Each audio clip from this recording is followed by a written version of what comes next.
ماشاء اللہ لا حول ولا قوۃ الا باللہ العلی العظیم اعوذ باللہ من الشیطان الرجیم بسم اللہ الرحمن الرحیم الحمد للہ وکفی والصلاة والسلام علی عبادہ الذین اصطفی اما بعد فرب اشرح لی صدری ویسر لی امری واحلل عقدۃ من لسانی یفقهوا قولی وقل رب ادخلنی مدخل صدق واخرجنی مخرج صدق واجعل لی من لدنک سلطانا نصیرا بسم اللہ وباللہ وتوکلت علی اللہ قال اللہ تبارک و تعالی فی سورۃ البقرہ آیت نمبر 212 آیت نمبر 212 بسم اللہ الرحمن الرحیم زین للذین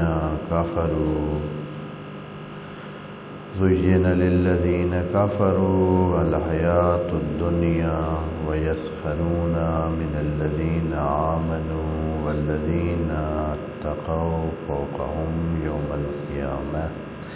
واللہ یرزق من یشاء بغیر حساب کان الناس امۃ واحدۃ فبعث اللہ النبیین مبشرین ومنذرین وانزل معهم الکتاب بالحق لیحکم بین الناس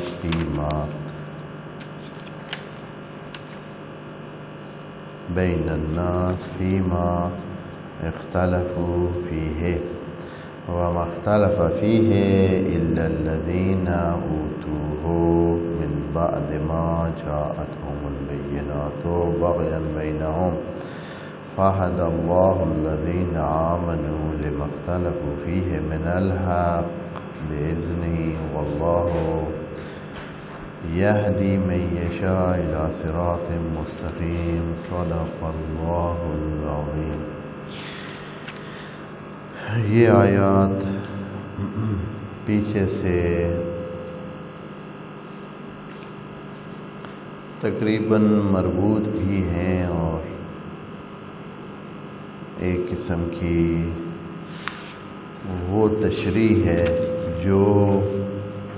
پچھلی آیات میں انسانوں کی نفسیات کے حوالے سے ان کی خواہشوں اور ان کے طریقہ کار کے مطابق بتایا تھا۔ دو گروپ حج کے زمانے سے کیے تھے کہ حج کے آخر میں کچھ لوگ صرف دنیا کے حوالے سے اپنی مانگیں خدا کے سامنے رکھتے ہیں اور کچھ لوگ ہیں جو آخرت کو بھی مد نظر رکھتے ہیں اور ان کی دنیا بھی حسن ہو جاتی ہے جب آخرت کے بارے میں وہ اچھا سوچ کر اللہ سے مانگتے ہیں۔ پھر خدا کریم نے حج سے باہر انسانوں کی دو قسمیں کر دی، وَمِنَ النَّاسِ مَن يُعْجِبُكَ قَوْلُهُ فِي الْحَيَاةِ الدُّنْيَا، اور اسی طرح اگلی آیت وَمِنَ النَّاسِ مَن يَشْرِي نَفْسَهُ ابْتِغَاءَ مَرْضَاتِ اللَّهِ۔ اب آ کر خدا کریم یہاں یہ ایک قسم کی وجہ ہے کہ کیوں ایسے ہوتا ہے کہ ایک گروپ ادھر چلا جاتا ہے، وہ والا جو اپنے آپ کو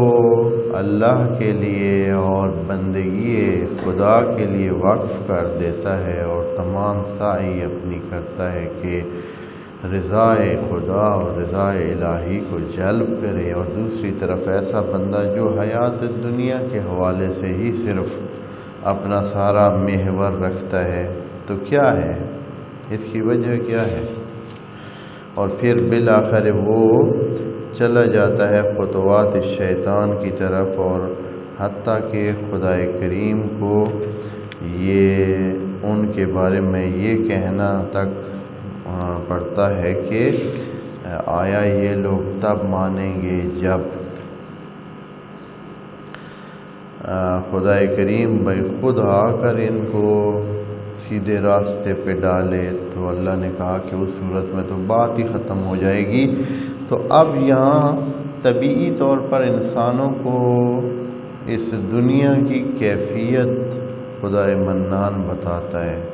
کہ اس دنیا میں کیسے ہے. جب آپ کو یہ زندگی مل رہی ہے تو اس زندگی میں کس طرح کا سلسلہ ہوگا. یہ جو آیت ابھی مد نظر ہے 212، اس میں صرف ایک خاص گروپ کا ذکر ہے، لیکن دوسری آیات میں اسی طرز کی بات جو ہے وہ تمام انسانوں کے لیے کہی ہے. جیسے زُیِّنَ لِلنَّاسِ، مثلا زُیِّنَ لِلنَّاسِ کہا ہے اور اس میں پھر تھوڑی تفصیل بتائیے، لیکن یہاں بالکل مختصر انداز میں. تو یہاں یوں کہتے ہیں کہ زُیِّنَ لِلَّذِينَ کَفَرُوا. کہانی یوں ہے کہ اللہ تعالیٰ انسانوں کو آگاہ کرتا ہے کہ اے انسانوں، یہ جو آپ کی زندگی ہے یہ ایسے نہیں ہم نے بنائی کہ ہم آپ کو آخرت کی بات بتائیں اور آپ جو ہے اس زندگی میں پھر رہنا پسند کریں، پھر امتحان ہو. اس کا ایک ہی طریقہ ہے کہ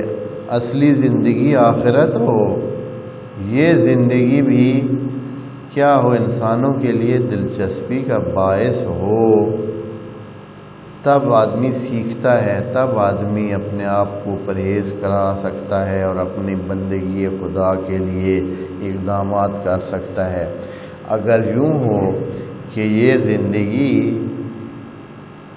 خود زندگی ہی کیا ہو، اس میں دلچسپیاں ہی نہ ہوں. ابھی جو انسان اس زندگی میں رہنا چاہتے ہیں، جینا چاہتے ہیں، تو یقیناً اس زندگی کی رونقیں، اس زندگی کی رعنائیاں اور دلچسپیاں اور وہ جو تلذذ ظاہر ہے، یہ ایسی چیزیں ہیں کہ انسان کو اپنی طرف کھینچتی ہیں. انسان چاہتا ہے اسی جگہ رہے اور اسی جگہ زندہ رہے اور اسی طرح انجوائے کرتا رہے اور اپنے خوشحالی کے ایام جو ہے یہاں بتائے. اگر اس زندگی کو خدائے کریم کیا کر دے، اس زندگی میں بھی خوشحالی والے اور یہ جو انٹرٹینمنٹ کے یا انسانوں کی دلچسپی کے مواقع ہیں ان کو ختم کر دے، نہ رکھے اس میں، اور صرف کہے کہ چونکہ میں نے اصلی زندگی آخرت کی بنائی ہے تو اب بہتر ہے کہ انسان کیا کریں، اس زندگی کی طرف توجہ ہی نہ کریں. نتیجہ پھر کیا ہوتا؟ نتیجہ یہ ہوتا ہے کہ پھر امتحان کی کیفیت یا انسان کے سکھلائی کی کیفیت ختم ہو جاتی. پھر کوئی بندہ کس طرح، کوئی بندہ بھی یہاں دلچسپی نہ لیتا. جب اس زندگی میں دلچسپی ہی نہ ہوتی، کوئی تلذذ ہی نہ ہوتا، کوئی رونق نہ ہوتی، کوئی خوشحالی نہ ہوتی، اگر یہ چیزیں جو ہمیں ابھی دلچسپ لگتی ہیں،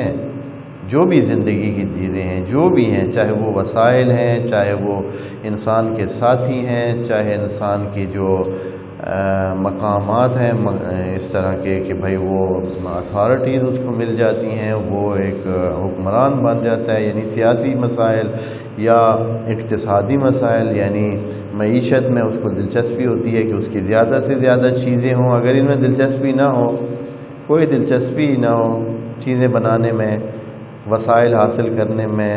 زیادہ سے زیادہ رزق اور وسائل اور پیسہ حاصل کرنے میں کوئی دلچسپی نہ ہو، یا یہ ہے کہ انسان کو کوئی لذت ہی حاصل نہ ہو، کھائے یا نہ کھائے کوئی فرق نہ پڑے، تو خدا کریم نے ایسا کیا ہے کہ انسان کو زندہ رکھنے کے لیے حتیٰ کھانوں میں بھی اس نے ایسی چیزیں رکھ دی ہیں کہ انسان کا دل کرتا ہے کھائے. یعنی خود انسان چاہتا ہے. اگر صرف اتنا ہوتا کہ طاقت کے لیے انسان کو کھانا ہوتا اور اس میں لذت نہ ہوتی، ایسی چیزیں ہوتی جو صرف دوائی کی طرح ہوتی، بھائی دوائی جیسے پی جاتی ہے، اس طرح کی چیز ہوتی جس میں کوئی لذت نہیں ہے، صرف مجبوراً آدمی پیتا ہے، تو پھر کیا ہوتا؟ بندے مرنے تک چلے جاتے، کھانے کا کسی کو خیال ہی نہ آتا. اب جو انسانوں کے لیے خدا نے اس میں لذت رکھی ہے تو یہ کیا ہے کہ انسان خود وہ کام اپنی مرضی سے کرتا ہے. خدا کریم نے اگر یہ جو مذکر اور مؤنث کے درمیان ایک وہ انس اور ایک رغبت کا سلسلہ پیدا کیا. اگر یہ نہ ہوتا تو قطعاً کوئی بندہ جو ہے وہ ازدیاد نسل کی طرف نہ جاتا. اصلا نسل بڑھتی ہی نہیں کہ صرف کوئی اس لیے بھائی اپنے یہ جو تعلقات قائم کرتا ہے اس بنیاد پر کہ اس کے بچے ہوں. اصلاً کوئی بھی نہ جاتا. ابھی 90 70 80 90% لوگ جو ہے وہ اپنی دلچسپی کے لیے اس قسم کے مسائل میں داخل ہوتے ہیں. نتیجہ خود بخود ہی نکل آتا ہے. وہ آگے پھر آگے اللہ نے سیٹ کیا ہوا ہے سارا نظام کہ وہ ہو جاتا ہے. ابھی بھی لوگ دلچسپی کے لیے کھاتے ہیں, ان کو طاقت ملتی ہے. یہ ایک اضافی چیز ہے جو اللہ نے رکھ دی ہے. لوگ اس کے لیے کہ بھائی ان کو انرجی حاصل ہو اور وہ زندہ رہیں اور وہ جو ہے سلسلے کریں. کتنے بندے اس نظریے سے کھاتے ہیں؟ اگر اس نظریے سے کھائیں تو پھر بہت ساری اچھی چیزیں کھائیں, نقصان دہ چیزیں نہ کھائیں. لیکن چونکہ نظریہ تلذذ کا ہوتا ہے اور وہ جو کھانے سے انسان کو لذت ملتی ہے, اس لیے نتیجہ یہ ہے کہ ہر وہ چیز بھی کھاتا ہے جو اس کو نقصان دیتی ہے. خدا کریم یہی بات اس آیت میں فرما رہا ہے. پھر یہاں اس آیت میں ایک خصوصیت یہ ہے کہ عام لوگوں کے لیے بھی یہ ساری دلچسپیاں موجود ہیں زندگی کی. زُيِّنَ لِلنَّاسِ حُبُّ الشَّهَوَاتِ مِنَ الْقَنَاطِ, وہ جو پوری آیت ہے جس میں تمام چیزوں کا ذکر ہے, اس کا جس میں عورتوں کا, وسائل کا, سونے کا, چاندی کا, دوسری جو سلسلے ہیں جن کو انسان چاہتا ہے وہ سارے ذکر ہیں. وہ آیت تمام انسانوں کے لیے زُيِّنَ لِلنَّاسِ. لیکن اس آیت میں ہے کہ زُيِّنَ للذین کفروا, وہ جو انکاری ہیں, وہ جو دل میں تھوڑی سی رکھتے ہیں نا کہ بھئی ہم نے نہیں ماننا, ہم نے کسی فریم میں نہیں آنا, ہم نے کسی شریعت اور حد میں نہیں آنا, ہم آزاد ہی ٹھیک ہیں, اس لیے ہم نے کسی کی نہیں ماننی, نبی کہتا رہے ہم نے نہیں ماننا.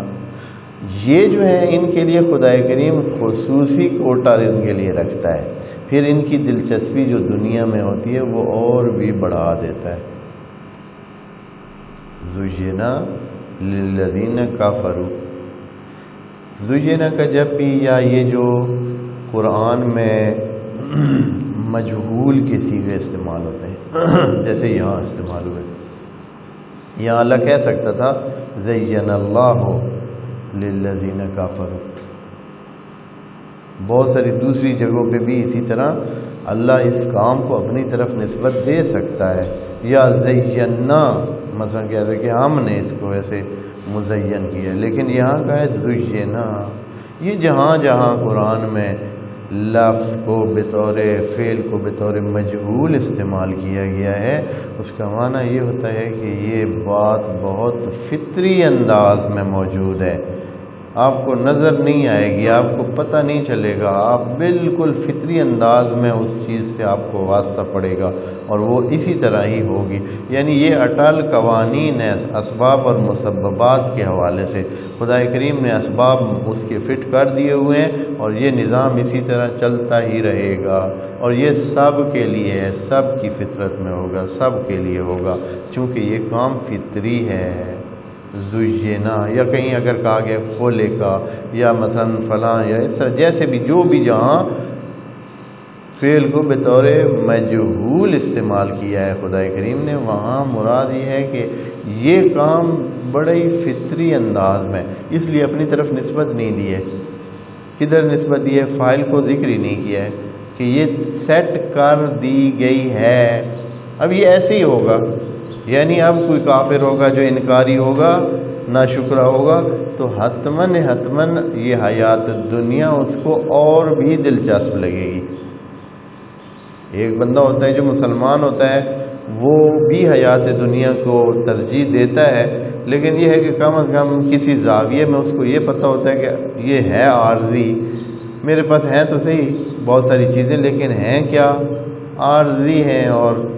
یہ میں نے آخرت میں ادھر جانا ہے اور اس کے جواب بھی دینا ہے. فی حلالہا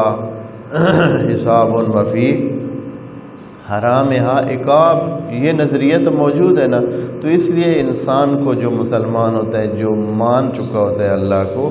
اس کے اندر وہ دلچسپی نہیں ہوتی جتنی کہ ایک کافر کو ہوتی ہے، اس لیے کہ کافر یا وہ جو انکاری ہے وہ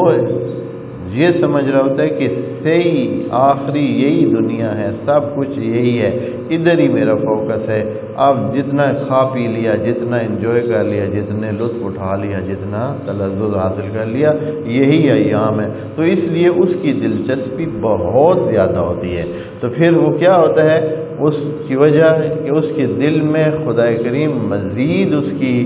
جو محبت ہے وہ ڈال دیتا ہے، اور وہ اس کے لیے بہت، اسی لیے ابھی جو لوگ آخرت کے حوالے سے اتنا کوئی زیادہ نظریہ نہیں رکھتے ہیں، وہ اس دنیا کے بارے میں بہت حساس ہوتے ہیں۔ وہ بہت، ہمارے ہاں تو لوگ آتے جاتے رہتے ہیں، مرتے مرتے رہتے ہیں، اور یہ وہ ہوتا رہتا ہے، کوئی اتنا بڑا وہاں جو دنیا کے حوالے سے جو ہیں، یعنی جو نہیں مانتے ہیں، اتنا توجہ نہیں کرتے ہیں خدا کی طرف اور آخرت کی طرف، تو وہ لوگ بہت حساس ہوتے ہیں اپنی زندگیوں کے بارے میں اور اس کے بچانے کے بارے میں۔ تبھی تو وہ لوگ بہت زیادہ اس حوالے سے کیا کر کے اقدامات کرتے ہیں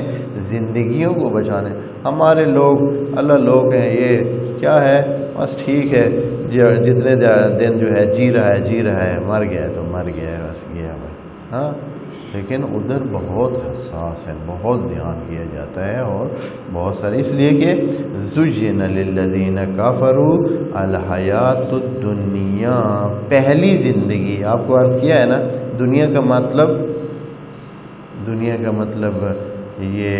بھائی مال والی اور مادی یہ چیزیں صرف نہیں ہیں، بلکہ دنیا سے مراد مادی دنیا نہیں ہے، یہاں سے مراد یہ ہے کہ جو پرلی دنیا ہے، جو قریب تر زندگی ہے، جو زندگی قریب تر ہے، جو قریب تر زندگی ہے وہ دنیا ہے، اور جو تھوڑی بعد میں ہے وہ آخرت ہے۔ یہ اس کی تشریح اس میں پہلے ایک آیت میں ہم بڑی تفصیل سے عرض کر چکے ہیں، دنیا اور آخرت کے الفاظ کے بارے میں بھی ٹھیک ٹھاک بات ہو چکی ہے۔ پھر یہ کیا کرتے ہیں جی،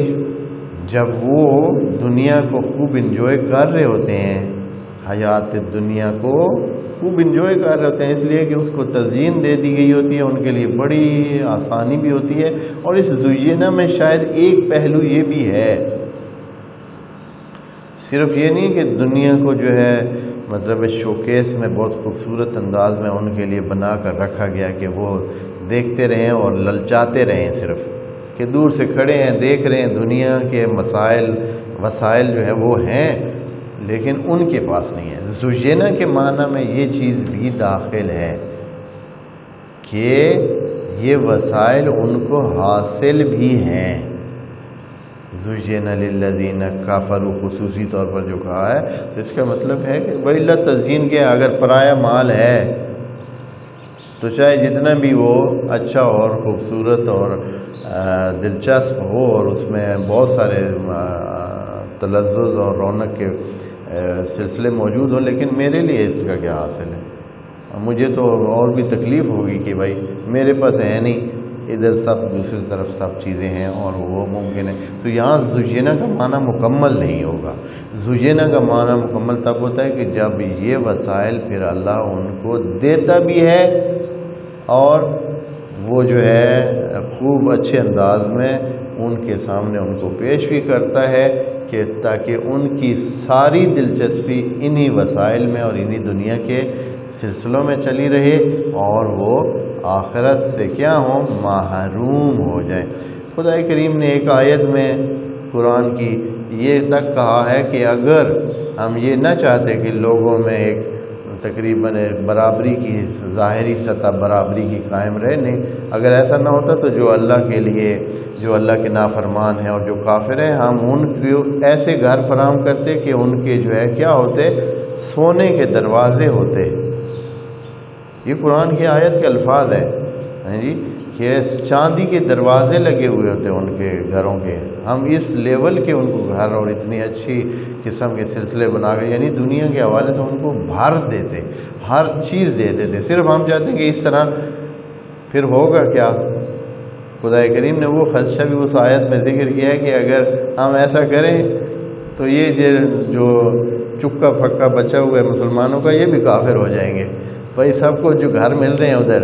ہاں اس طرح کے جن کے چاندی کے دروازے ہیں، پتہ نہیں کیا کیا سیڑھیاں ہیں، کیا کیا وہ بڑی اچھی اچھی خوبصورت بلڈنگیں ہیں رہنے کے لیے، اور دوسرے تیسرے سلسلے سارے پورے ہیں، تو پھر ابھی جو حالات ہیں مسلمانوں کے تو کیا ہوتا؟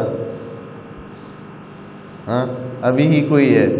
اس طرح کا سلسلہ چل نکلے تو سارے ہی کہیں گے کہ ٹھیک ہے اسلام بعد میں ہو جائے گا، اللہ معاف کرے گا، ہم یہ فعلاً کر رہے ہیں، تو سارے ادھر ہی چلے جائیں گے۔ یہ تو خدا کا شکر ہے کہ اس نے ہمیں حدوں میں رکھ کر اپنا دیندار بنایا ہوا ہے اور مسلمان بنایا ہوا ہے، نہیں تو اگر ہمارے پاس وہ اس طرح وسائل کو کھلے انداز میں دے دے تو پھر دیکھتے ہیں کہ ادھر کون ہوتا ہے۔ اس لیے خدا کریم فرمایا زُيِّنَ لِلَّذِينَ كَفَرُوا الْحَيَاةُ الدُّنْيَا، یہ پہلے والی زندگی کو بہت خوبصورت بنا دیا گیا اور ساتھ ہی حتماً ان کو اس میں سے زیادہ نصیب دیا گیا ہے، زیادہ حصہ دیا بھی گیا ہے۔ اچھا اب یہ لوگ کیا کرتے ہیں پھر؟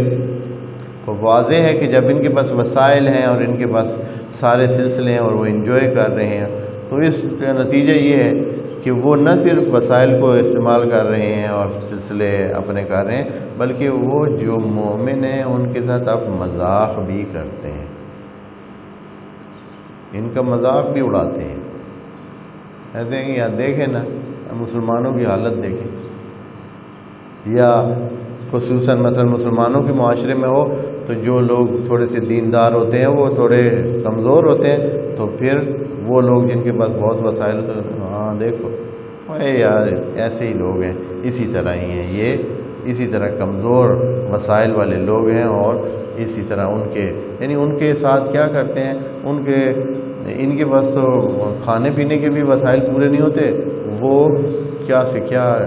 سلسلے خرچے کرتے ہیں اور دکھاوے کے لیے کیا کیا بڑے بڑے اقدام کرتے ہیں، اور دوسروں کا بھی کیا کرتے ہیں تکلیف پہنچاتے ہیں۔ وہ بندہ اپنا کھانے کا ہی پورا نہیں کر پا رہا ہے، اپنی بچی کی شادی کے لیے وسائل اس کے پاس نہیں ہے، اور وہ اپنی بچی کی شادی کے پر جو ہے مثلا کیا کرتا ہے، سونے کی ڈلیاں جو ہے وہ نشاور کرتے ہیں اور بڑے بڑے پیسے جو ہے وہ پھینکتے ہیں، یا یہ ہے کہ کھانوں پہ کتنے پیسے اسراف کی صورت میں خرچ کر دیتے ہیں۔ تو اس طرح عملاً وہ کیا کرتے ہیں، مذاق اڑاتے ہیں ان کا جن کے پاس وسائل نہیں تھے۔ وَيَسْخَرُونَ مِنَ الَّذِينَ آمَنُوا، جو ایمان لاتے ہیں، اور ایمان لے آنا خود پابندیوں کا باعث ہے۔ جب پابندیوں کا باعث ہے تو بہت سارے وسائل بھی کم ہو جاتے ہیں آدمی کے۔ مثلا ایک ایماندار بندہ ہے، رشوت اویلیبل ہے لیکن وہ نہیں لیتا ہے، تو یقیناً اس کے وسائل تو نہیں بڑھیں گے۔ ایک ایمان والا بندہ ہے، وہ اگر اس کو کہیں دھوکہ دے کر کسی سے پیسے لے سکتا ہے لیکن وہ نہیں لیتا ہے۔ لیکن وہ جو کسی اعتقاد کا قائل نہیں ہے، جو خدا رسول کا قائل نہیں ہے، آخرت کا قائل نہیں ہے، اس کو اگر رشوت ملے تو کیا کرے گا وہ؟ بھائی جو چیز ہتھیں آتی ہے اس کو چھوڑو ہی نہیں، ہاں جہاں بس چلتا ہے وہ اس طرح کرتا ہے۔ تو نتیجہ یہ نکلتا ہے کہ وَيَسْخَرُونَ مِنَ الَّذِينَ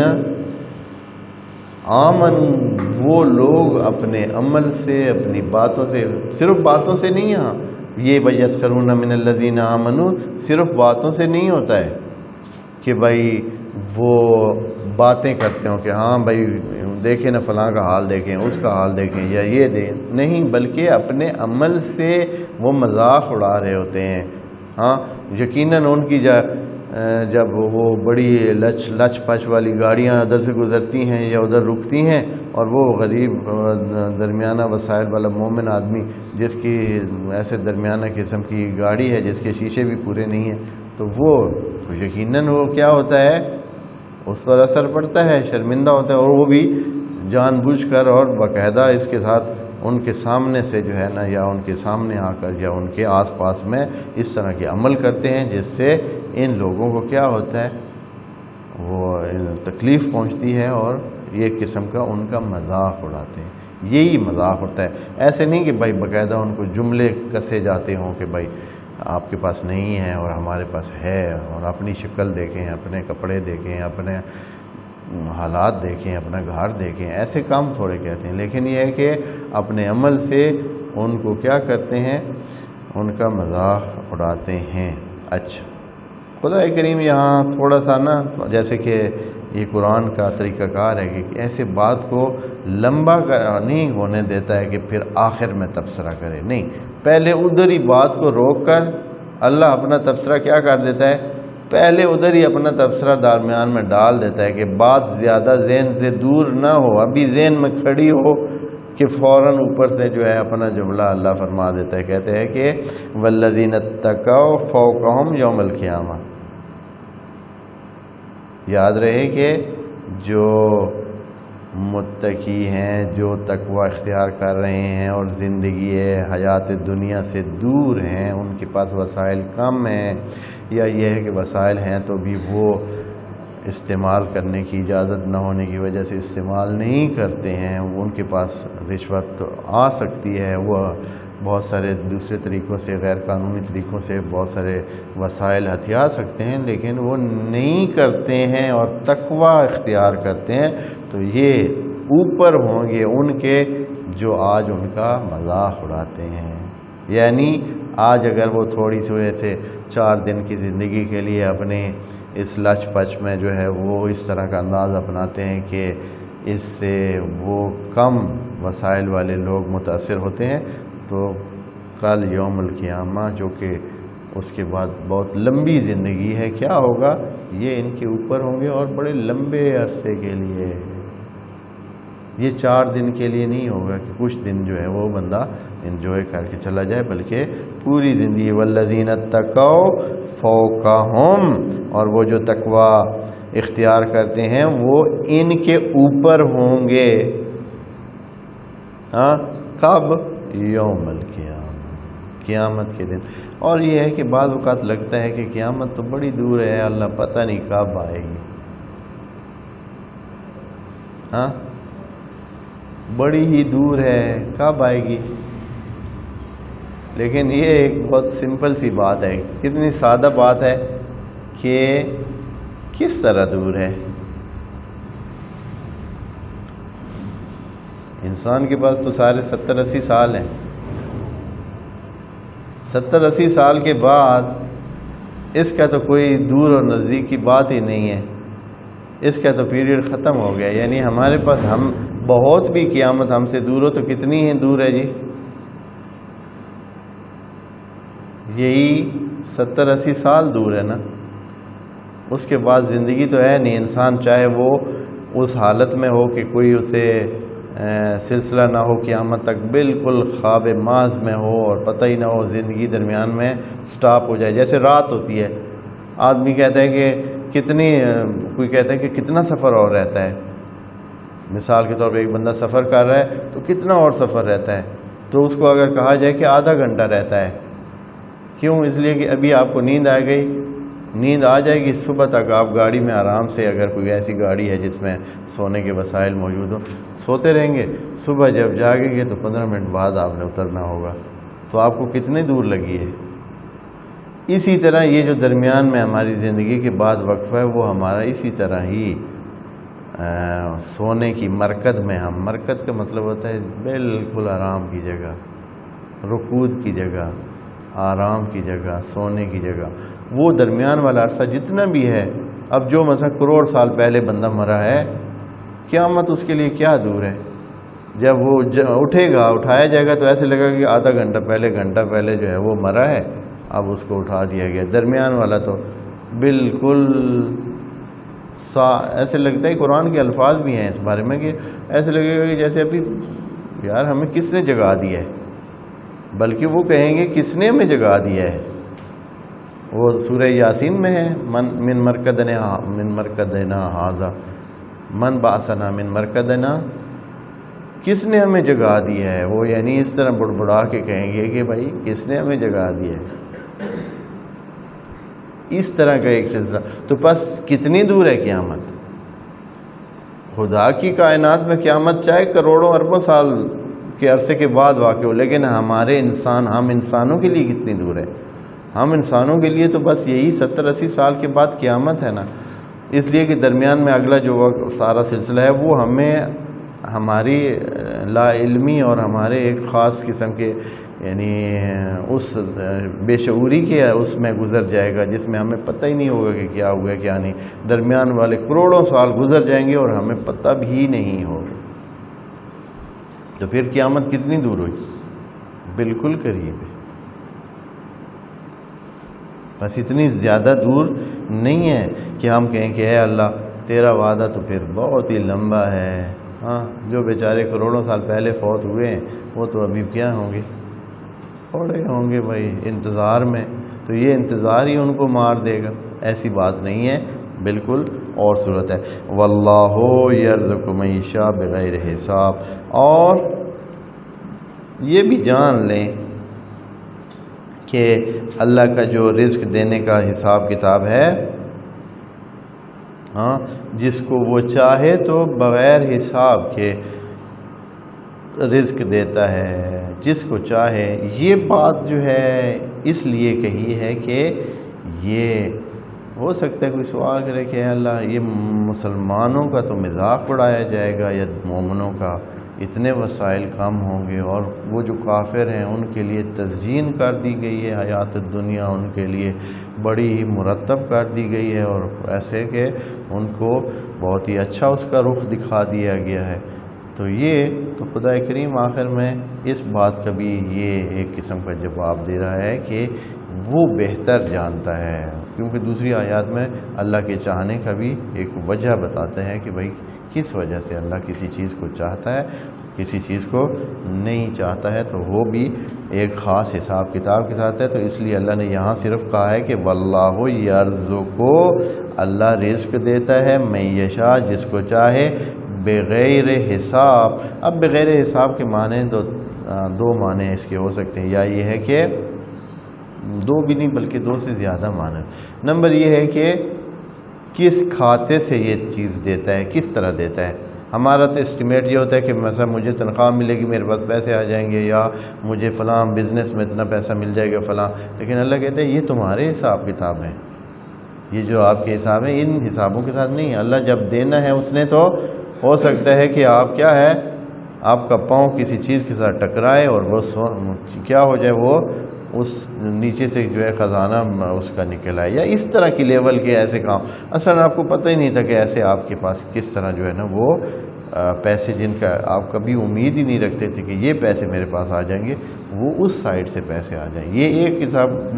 بغیر حساب کا مطلب ہے کہ یعنی آپ کے اسٹیمیٹوں سے یا آپ کے وسائل سے نہیں، اللہ کے اپنے وسائل ہوتے ہیں اور ان سے. دوسرا یہ ہے کہ بے حساب دے گا، یعنی اس کی کوئی لمٹ نہیں ہوگی. بغیر حساب یعنی بہت دے گا کہ حتیٰ آپ حساب بھی نہیں کر سکتے. ابھی کتنے لوگ ہیں بعض کو اتنا دیا ہوا ہے کہ ان کو سچ مچ کا حساب کتاب کا کوئی پتہ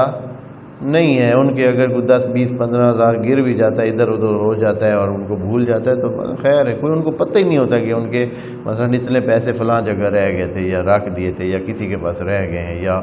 مثلا کدھر ہو گئے ہیں، کوئی ان کو خیال ہی نہیں. اتنا ہوتا ہے. یہ ایک بغیر حساب کا معنی ہو سکتا ہے. تیسرا معنی بغیر حساب کا یہ ہے کہ اللہ اس کا حساب